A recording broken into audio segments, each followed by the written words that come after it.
நம்ம ஒரு முக்கியமான ஒரு விஷயம் வந்து நம்ம பார்க்க போறோம். 5 வகையான ஜெப முதலீடுகள், பிரேயர் இன்வெஸ்ட்மெண்ட்ஸ் பத்தி, அது என்ன அப்படின்ற பத்தி இந்த வீடியோ நம்ம விரிவா பார்க்கலாம்.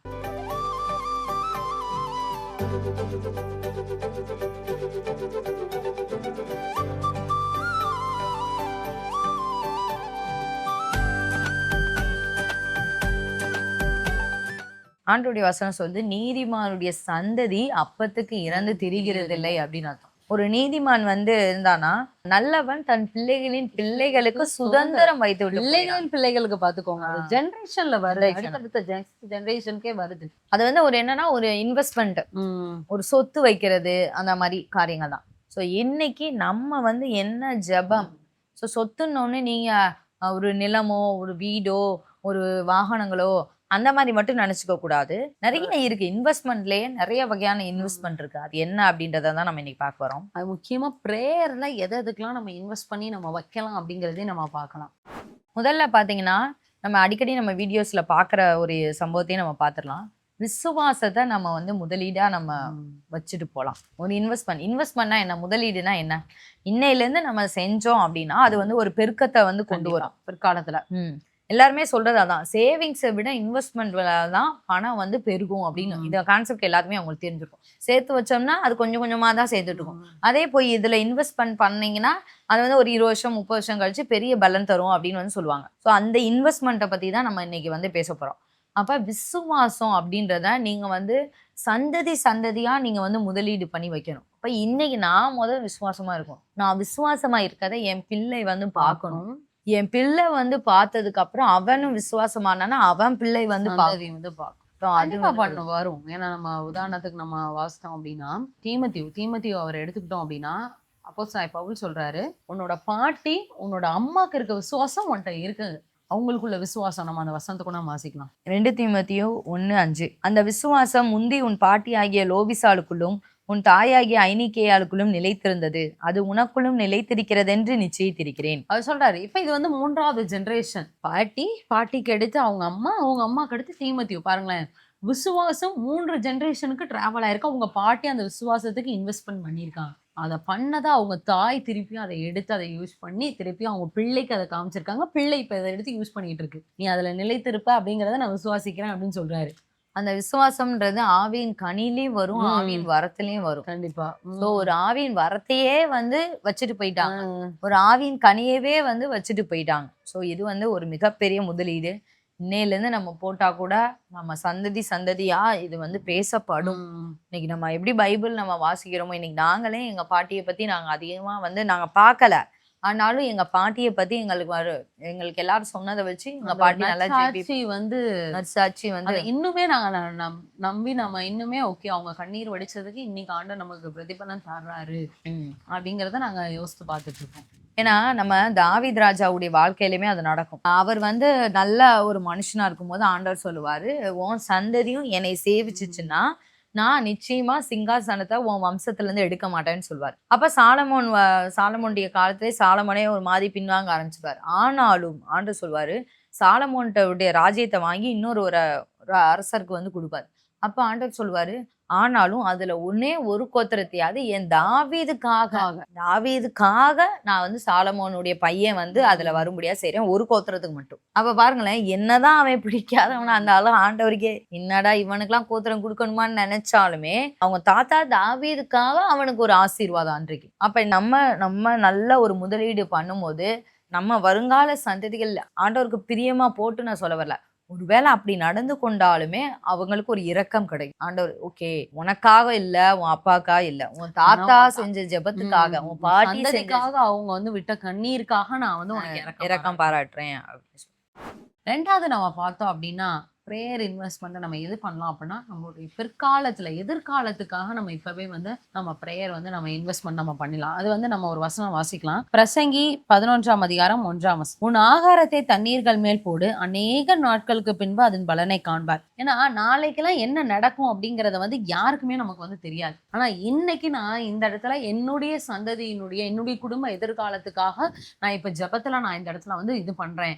அவங்களுடைய எதிர்காலத்துக்காக இப்ப பாஸ்டையோ பிரசன்டையோ தாண்டி அவங்களுடைய ஃபியூச்சருக்காக நம்ம இப்பவே வந்து ஜெபத்துல முதல் நம்மளுடைய சந்ததிக்காக உங்க பிள்ளைங்கள் இப்ப வந்து உங்க பிள்ளைங்க வளர்ந்துருக்க வளர வாலிப வயசு தான் உங்க பிள்ளைங்களுடைய திருமண வாழ்க்கை அவங்களுடைய அதுகளுடைய சந்ததிக்காக அவங்களுடைய இதுக்காக நம்ம வந்து இப்பவே வந்து அந்த ஜெபத்துல அதான் நம்ம ஆகாரத்தை எப்படி நம்ம தண்ணியில போட்டு அநேக நாளுக்கு பின்பு அதனுடைய பலனை நம்ம காண்போம். அதே மாதிரி நம்ம ஃபியூச்சருக்காக நம்மளுடைய இல்லைன்னா இப்ப வந்து அவ்வளவு சந்ததி அதை தாண்டி இப்ப நம்மளுடைய வாழ்க்கையிலேயே பாத்துக்கலாம் இன்னும் ஒரு 10 வருஷத்துக்கு அடுத்து நடக்க போறதான ஒரு விஷயத்துக்கு ஆண்டரே 10 வருஷத்துக்கு அப்புறம் நீங்க என்ன எப்படி நடத்தா அந்த ஒரு விஷயத்துக்காக நீங்க இப்பவே வந்து ஜெபத்தை முதலீடு பண்ணலாம். நம்மளுடைய ஃபியூச்சருக்காக நம்ம வந்து தாராளமா ஜெபத்துல வந்து நம்ம முதலீடு பண்ணலாம். ஏன்னா அநேக நாட்கள் பின்பு அந்த ஆண்டர் இப்போ ஒரு 10 வருஷம் கேப்புக்கு அப்புறம் நம்மளை பார்த்தோம் அப்படின்னா 10 வருஷம் கேப்புக்கு ஆண்டரே என்ன நீங்க இப்படி வைங்க ஏன்னா இந்த அளவுக்கு வைங்க அப்படிங்கறத ஆனா அடுத்த ஒரு 10 வருஷம் கழிச்சு பார்க்கும்போது ஆண்டர் அழகா நடத்தி கொண்டு வந்து நம்மளை வச்சிருப்பாரு. ஏன்னா இந்த 10 வருஷத்துக்கு முன்னாடி ஒண்ணுமே இல்லாம இருக்கும்போது நம்ம இந்த இடத்துல நம்ம ஜெபத்துல முதலீடு போட்டது 10 வருஷம் கழிச்சு நமக்கு வந்து அது உதவியா இருக்கு. உண்மையாமே இப்ப 2026 நீங்க 2025ல வாழ்ற வாழ்க்கையெல்லாம் நீங்க 2020லயோ 2021லயோ பண்ண ஜெபமா தான் இருக்கும். அப்ப பண்ண ஜெபத்துடைய ரிசல்ட் தான் இப்ப நடக்குது.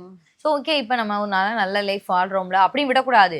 இப்ப பண்ணாதான் 2029லயோ 2030லயோ நீங்க வந்து ஒரு நல்ல ஒரு லைஃபை வந்து இது பண்ண முடியும். சரி இப்ப எனக்கு அந்த ஏஜ் எல்லாம் இல்லைங்க அப்படின்னாலும் நீங்களே இந்த உலகத்தை விட்டு போனாலும் உங்க சந்ததிகள் கண்டிப்பா அந்த நேரத்தில் நல்லா வாழணும். எப்பயுமே ஒரு 5 வருஷத்துக்கு முன்னாடியே நம்ம அந்த ஜெப முதலீடு வந்து போட்டுக்கிட்டே இருக்கணும். பிற்காலத்துக்கான அந்த முதலீடை நம்ம வந்து ஒரு பாயிண்ட் அதை வந்து ஒரு முதலீடா வச்சு நீங்க அதை வந்து ஜெபம் பண்ணலாம். அடுத்து 3வதா பார்த்தோம்னா நம்ம பிள்ளைகளுக்காக நம்ம அதிகமா ஜெப முதலீடு வந்து போட்டுட்டே இருக்கோம். ரொம்ப முக்கியமானது. ஏசப்பா சொல்றாரு லூக்கா 23:28 இருக்கு, ஏசு அவர்கள் முகமாய் திரும்பி எருசலேமின் குமார்த்திகளே நீங்கள் எனக்காக அழாமல் உங்களுக்காகவும் உங்கள் பிள்ளைகளுக்காகவும் அழுங்கள். பாருங்களேன், ஆண்டவர் வந்து சிலுவையை தூக்கிட்டு போறாரு, இவங்க எல்லாம் அழுந்துட்டு இருக்காங்க. அப்ப ஆண்டவர் சொல்றாரு எனக்கா நீங்க கண்ணீர் விடாதீங்க, ஏன்னா நான் வந்து ஆண்டவருடைய தேவ திட்டத்தின்படி தான் போயிட்டு இருக்கேன். நீங்க உங்க கண்ணீர் விடணும்னு நினைச்சீங்கன்னா உங்களுக்காகவும் உங்க பிள்ளைகளுக்காகவும் அழுங்க. நிறைய பேர் இந்த கண்ணீரே வந்து வேஸ்ட் பண்ணுவாங்க, தேவையில்லாததுக்கெல்லாம் கண்ணீர் விடுவாங்க. சரி ஓகே அன்னைக்கு அவங்க எமோஷனலா வந்து பண்ணாங்க, ஆண்டவர் இயேசு வந்து இப்படி சிலுவையில அறைய போடுறாங்களா, ஆனா ஆண்டவர் வந்து பாருங்களேன் அதை வந்து அந்த உள்ளான கருத்தை ஆண்டவர் பாக்குறாரு. ஏன்னா அந்த ஜென்ரேஷன்ல ஆண்டவருக்கு வந்து அந்த இடத்துல ஒருவேளை நீங்க வந்து ஆண்டவர் அறிஞ்சிருப்பீங்க, ஆனா உங்க ஜென்ரேஷன் வந்து திடீர்னு அந்த அந்த இவங்களுடைய பிரதான ஆசாரியர் கும்பல்ல நின்னு என் ரத்தப்பள்ளி எனக்குன்னு சொல்லி கை தூக்குற இடத்துல உங்க பிள்ளைங்க அந்த இடத்துல போய் நின்றக்கூடாது. அப்பனா அவங்க ரத்தப்பள்ளி அந்த சைட்ல வந்துடும். அதனாலதான் ஆண்டவர் சொல்றாரு எனக்கா அழாதைப்பா, உங்க பிள்ளைங்க நாளைக்கு அடுத்த வர ஜென்ரேஷன்ல அந்த சாபத்தையும் அந்த ரத்தப்பள்ளியை என்னத்தையாச்சும் வாங்கிட்டு உட்கார்ந்துடக்கூடாது, ஆசீர்வாதத்தை அவங்க கெடுக்கிற மாதிரி வந்துடக்கூடாது, உங்க பிள்ளைங்களுக்காக அழுங்க. ஆண்டவர் ஃபியூச்சருக்காக அழுங்க அப்படிங்கறதுதான் ஆண்டவர். பிள்ளைகளுக்காக நீங்க கண்ணீர் வடிங்க அப்படிங்கிறத ஆண்டவர் சொன்னார். இன்னொன்னு வந்து எப்பயுமே சிறு பிள்ளைகள் வந்து ரொம்ப இன்னசென்ட்டா பூமியில பிறக்குறாங்க. ஸோ அவங்க வளர்ந்து ஒரு ஸ்டேஜ் வரும் அவங்களுக்கு, அவங்களா தானா சுயமா திங்க் பண்ணி முடிவெடுக்கிற வரைக்கும், அது வரைக்கும் நம்ம ஜெபம் தான் அவங்கள தாங்கணும். அவங்களா வந்து சின்ன நம்ம சொல்லித்தரதை செய்வாங்க. ஏசப்பா நன்றி, ஒரு ரொம்ப சின்ன பிள்ளைல நான் சொல்றேன், பேசிக்கான பிள்ளைல ஏசப்பா நன்றி அவ்வளவுதான் சொல்லுவாங்க. அவங்களுக்கு அதை தாண்டி வேற எதுவுமே தெரியும். கொஞ்சம் ஒரு 4th 5th படிக்கிற பிள்ளைங்க ஓரளவு புரிஞ்சுக்குவாங்க, ஏசப்பாட்ட நம்ம என்ன கேட்டாலும் தருவாரு, அதுதான் அவங்களுக்கு தெரியும். அதை தாண்டி அவங்களுக்கு பெருசா வேற எதுவும் சொல்லி தர முடியாது. அப்ப ஒரு அதுக்கு மேல வர்ற அவங்களா வந்து என் லைஃபுக்காக நான் உத்தரவாதம் எடுத்து நான் ஜெபிக்க போறேன் அப்படி சொல்றதுக்கே ஒரு 15 வயசாவது ஆயிரும். அவ்வளோ ரெஸ்பான்சிபிலிட்டி, ப்ரேயர் ரெஸ்பான்சிபிலிட்டி எடுக்கிறதுக்கு நான் சொல்றேன். ஓகே இனி என் லைஃபை நான் தான் பார்க்கணும், நான் தான் ஜெபிக்கணும். நமக்காக ஒரு பிரச்சனைன்னு வரும்போது ஒரு எக்ஸாம்க்கோ ஒரு 10th எக்ஸாம் வரும்போது தான் அந்த ரெஸ்பான்சிபிலிட்டியே வரும். நம்ம ஜெபிப்போம் அப்படின்னு சொல்லிட்டு அந்த மெச்சூரிட்டியும் அப்பதான் வரும் பிள்ளைங்களுக்கு. அப்ப அது வரைக்கும் யார் எந்த ஜெபம் அவங்கள பாதுகாக்க முடியும்? நம்ம தான் அவங்களுக்காக நம்ம ஜெபிக்கணும். ஸோ வந்து கண்டிப்பா நம்ம பிள்ளைகளுக்காக ஜெபிக்க வேண்டிய கடமை வந்து ஆண்டவர் வந்து ஒவ்வொரு பெற்றோர்களுக்கு கொடுத்திருக்கிறார். ஸோ அந்த முதலீடை நீங்க நம்ம தாராளமா நம்ம முதலீடு பண்ணி ஜெபிக்கலாம். அடுத்து நம்ம பார்த்தோம் அப்படின்னா வந்து நம்ம வந்து பரலோகத்துக்கு போறதற்காகவே நம்மளுடைய ஜெபத்தை வந்து நம்ம முதலீடு பண்ணலாம். ஏன்னா நம்ம இங்க உலகத்துல வாழ்றது நம்ம இது எல்லாமே வந்து இது கடைசியில பார்த்தோம் நம்மளுடைய கோல் வந்து எது அப்படின்னா பரலோகத்துக்கு போறதுதான். சோ இது வந்து உங்களுடைய எல்லா முதலீடு காட்டிலும் இது ஒரு பெரிய ஒரு முதலீடு. இதனுடைய ஃபோக்கஸ் நம்ம என்னைக்குமே தவறிடவும் கூடாது. நம்ம உலக பிரகாரமான காரியங்கள், நம்ம ஃபியூச்சருக்காக, நம்ம பிள்ளைங்களுக்காக எல்லாமே நம்ம வரணும். ஆனா நம்ம குடும்பம் பரலோகத்துக்கு போகணுங்கிற அந்த முதலீடு, அந்த கோல், அந்த ஃபைனல் அந்த டெஸ்டினேஷன் வந்து நம்ம மாறாம இருக்கணும். அந்த ஃபைனல் டெஸ்டினேஷன் வந்து நமக்கு மாறிடுச்சு அப்படின்னா நம்ம வந்து இவ்வளோ நாள் நம்ம பண்ணது வந்து வேஸ்டா போயிடும். கண்டிப்பா. ஸோ அந்த ஹெவனுங்கிறதா நம்மளுடைய ஃபைனல் டெஸ்டினேஷன். நம்மளோடதோ, நம்ம குடும்பத்தோடதோ. ஸோ அந்த ஹெவனுக்கு நம்ம போறதுக்கு என்னென்ன ப்ரேயர்ல முதலீடு பண்ணணுமோ, ஏன்னா நம்ம ஜெபத்த நம்ம இருக்கும்போது ஆண்டவர் ஒரு சில காரியங்கள் இதெல்லாம் வந்து ஆண்டவர் வந்து நிப்பாட்ட சொல்லுவாரு. ஒரு சில விஷயங்கள், குணநலங்கள் எல்லாத்தையும் ஆண்டவர் வந்து அப்படியே இது பண்ண சொல்லுவார். நம்ம ஜெபத்துல முதலீடு பண்ணும்போது தான் நம்மளால பரலோகத்துக்கு வந்து நம்ம வந்து ஈஸியா வந்து ஆண்டவர் கூப்பிடும்போது நம்மளால போக முடியும். அப்போஸ்தலர் பவுல் அவருடைய அந்த லாஸ்ட் டேஸ்ல வந்து அவர் சொல்றார், நல்ல போராட்டத்தை போராடினேன், போராடினேன், ஓட்டத்தை முடித்தேன், விசுவாசத்தை காத்துக்கொண்டேன், இது முதல் நீதி எங்களிடம் எனக்கா வைக்கப்பட்டிருக்கிறது. பாருங்க, அவர் எந்த அளவுக்கு பரலோகத்துக்கு போகணும்னு ஜெபம் பண்ணியிருந்தாருன்னா, எந்த அளவுக்கு எனக்கு அங்க போனதுக்கு அப்புறம் எனக்கு ஒரு நிச்சயம். கிரீடம் கிடைக்கும் நிச்சயம். அவர் ஆக்சுவலி அந்த டெஸ்டினேஷனுக்கு பக்கத்துல வந்துட்டாரு.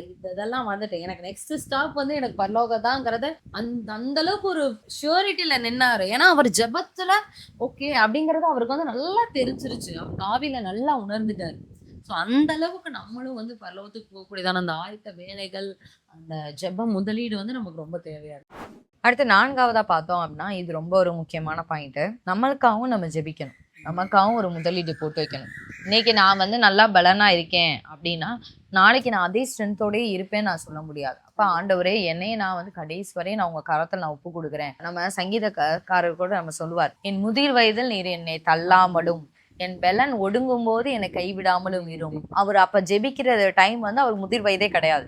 ஆனா ஆண்டவர் அவர் வந்து முன்னாடியே ஜெர்மனி வைக்கிறாரு, என் முதிர் வயது ஆகும்போது என்னை தள்ளிடாதீங்க. ஏன்னா முதிர் வயது ஆகும்போது இதே ஸ்ட்ரென்த்தோட ஜெபிக்க முடியுமான்னு தெரியாது, இதே வேகத்தோட எல்லா ப்ரேயர் மீட்டிங்ஸ் அட்டன் பண்ண முடியுமான்னு தெரியாது. ஆனா முதிர் வயதுல என்னை தள்ளாதீருங்க, என் பெலன் ஒடுங்கும் போது என்னை கைவிட்டுறாதீங்க அப்படின்னா. ஸோ நாளைக்கு நான் இதே ஸ்ட்ரென்த்தோட நான் உண்மையாமே எல்லா மனுஷர்களுமே நம்ம வந்து எல்லா நாளுமே உற்சாகமா நம்ம ஜெபிக்க முடியாது. ஸோ நம்ம அந்த ஜெபிக்கிற நேரத்திலேயே ஆண்டவரே, எனக்கு இனி ஃபியூச்சர்லேயும் எனக்கு நல்ல ஒரு பலன் வேணும். அந்த டைம் ஆகும்போது என்னால் இது பண்ண முடியாது. ஆனால் உண்மையாமே ஒரு சில நேரம் நம்ம ஜெபிக்காம கூட இருப்போம் ஒரு நாள். ஆனால் அன்னைக்கும் ஆண்டவர் கிருபை ஏன் கொடுக்குறாரு, ஏன் பலன் கொடுக்குறாங்கன்னா, முந்தைய காலங்களில் நம்ம பண்ண ஜெபம் தான் நம்மளை வந்து தாங்குது. ஸோ எப்பயுமே நம்மளுக்காகவும் நம்ம வந்து இன்வெஸ்ட்மெண்ட் ப்ரேயரில் வந்து முதலீடு போட்டுக்கிட்டே இருக்கணும், ஜெபத்தில் போட்டுக்கிட்டே இருக்கணும். ஒரு நாள் நீங்க 1 மணி நேரம் நல்லா உற்சாகமா ஜெபம் பண்ணுவீங்க, மறுநாள் உங்களுக்கு அதே உற்சாகம் வராது. கண்டிப்பா வராது. அன்னைக்கு வந்து நீங்க 1/2 மணி நேரம் கூட ஜெபம் பண்ணியிருப்பீங்க, இல்ல 1/4 மணி நேரம் கூட ஜெபம் பண்ணியிருப்பீங்க. ஏன்னா அந்த முந்தின நாள் பண்ணதான அந்த உற்சாகத்துல நம்ம பண்ணது வந்து இன்னைக்கு கொஞ்சம் நம்மளை பாதுகாக்கும், தாங்கும். அதனாலதான் வந்து எல்லா சீசன்ஸ் வந்து நமக்கு மாறும். ஸோ அதே மாதிரிதான் நமக்கு வந்து அந்த ஜெபம். அதனாலதான் நான் முன்னாடியே அந்த ஜெபத்துல இன்வெஸ்ட் பண்ணுங்க. ஆண்டவருமே அப்படிதான் சொல்வாரு, பா நீங்க வந்து சோதனைக்கு உட்படாபடி விழித்தன் ஜெபம் பண்ணுங்கப்பா. ஏன்னா ஆண்டவருக்கு தெரியும் நாளைக்கு சிலுவையில ஆண்டவர் அடையப்பட போறாரு. ஸோ இதெல்லாம் தாங்கி கொள்றதுக்கு அவங்களுக்கு ஒரு மனசு வேணும், மன பக்குவம் வேணும். சிதறடிக்க போறாங்க, சிதறடிக்கப்பட போறாங்க, பிளாங்கா நிக்க போறாங்க. அது முக்கியமா இந்த 3 பேர் கொஞ்சம் திடமா இருந்தா மித்தவங்களை கூட கொஞ்சம் திடப்படுத்தலாங்கிறக்காக அந்த 3 பேர்கிட்டயும் ஆண்டவர் வந்து அட்லீஸ்ட் பேதரொட்டியாச்சும் ஆண்டவர் வந்து இது பண்ணது. ஆனா அவங்களுக்கு அந்த புரிஞ்சுக்கிற அந்த ஒரு ஜெபத்துல இன்வெஸ்ட் பண்ணி வைக்கணும் அப்படிங்கிறது வந்து அவருக்கு வந்து தெரியும். அவருக்கு சிலுவையில போனதுக்கான பலன் கிடைத்தது அந்த ஜெபத்தினாலதான். அந்த முந்த நாள் அவருக்கு கெத்செமனேல பண்ண ஜெபத்தினாலதான் அந்த வேர்வை வந்து ரத்தத்தின் பெருந்துளியா வந்த அளவுக்கு அவர் ஜெபிச்சனால்தான் சிலுவையில அவ்வளவு பேர் பரியாசம் பண்ண, ஏய் நீ தேவகுமாரா இருந்தா இறங்கி வா அப்படின்னு சொல்றாங்க. ஆனா அந்த டைம்லயும் அவர் அந்த டெம்டேஷன் நமக்கு வந்துடும்ல, இவன் என்ன நம்மள சொல்றது அப்படின்னு நம்ம ஆமா இப்ப நான் இறங்குவேன் இப்ப என்ன அப்படின்னா பாத்துருப்பாங்க. ஆனா மொத்த முழு உலகத்தை அவரால் ரசிக்க முடியாது. இன்னைக்கு வரைக்கும் நம்ம இயேசுவை பத்தி நம்ம சொல்லியிருக்கோம் 2000 வருஷம். சோ இதை வந்து அவர் இழந்திருப்பாரு. ஆனா அந்த நேரத்துல அவருக்கு பலன் கொடுத்தது அந்த பரியாச சொற்கள். இப்ப இன்னைக்கு நிறைய பேர் பண்ணதுக்கு காரணம் நீங்க கேட்டீங்கன்னா, ஏதோ ஒரு சின்னதா எவனாவது ஒருத்தன் மெசேஜ் போட்டுருவான், எவனாவது சின்னதா ஒருத்தன் வந்து ஒன்று சொல்லியிருப்பான், உன்னால இது கூட பண்ண முடியாதா. அன்னைக்கெல்லாம் ஒரு நியூஸ்ல வருது, ஒரு பிள்ளை நீ என்ன ஃபர்ஸ்ட் ரேங்க் வாங்க முடியாதா, ஏதோ ஒண்ணு அவங்க அம்மா சொன்னாங்களாம். உடனே ஸோ அந்த பிள்ளைக்கு அதை தாங்கக்கூடிய ஒரு பலன் இல்லை, அந்த ஒரு வார்த்தையை தாங்கக்கூடிய ஒரு பலன் கிடையாது. அது பார்த்தா சப்பையா தான் இருக்கு அந்த ரீசன்லாம் பார்த்தா, ஆனா அந்த கெப்பாசிட்டி அந்த பிள்ளைக்கு இல்லை. இப்போ இன்னைக்கும் நம்மளுக்கும் ஒரு சில மனிதர்கள் பேசும்போது அதை தாங்க முடியாது. ஏன்னா அந்த கெப்பாசிட்டி நம்ம வளர்த்துக்கல.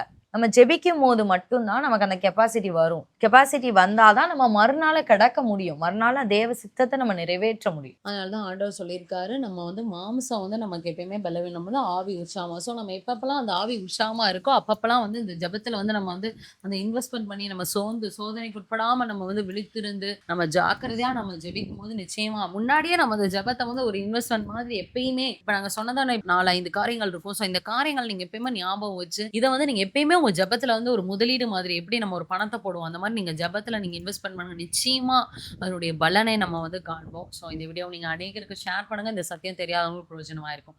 மீண்டும் அடுத்த ஒரு வீடியோல உங்கள சந்திக்கிறோம். கர்த்தர் உங்கள ஆசீர்வதிப்பாராக.